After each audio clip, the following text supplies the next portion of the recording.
gihugu cy'i Babuloni.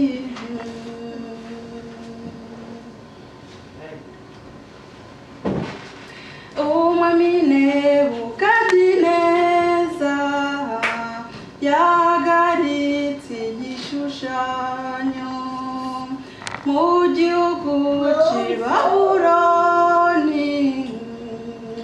Ab'isi bose baracunamira baragisenga.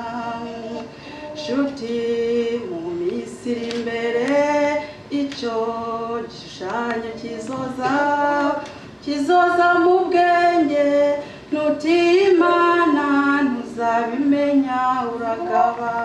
Nshuti, mu minsi iri imbere icyo gishushanyo kizaza mu bwenge, nutimana ntuzabimenya uragaba. Shadarake na Meshake bo bari bafite Imana kandi bari barayitahuye, ntabwo bemeye kunamira icyo gishushanyo.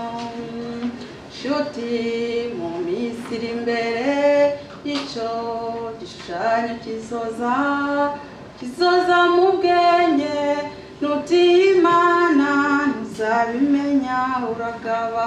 Mugabo uragaba, mugore uragaba, nutimana ntuzobimenya uragaba. Amen.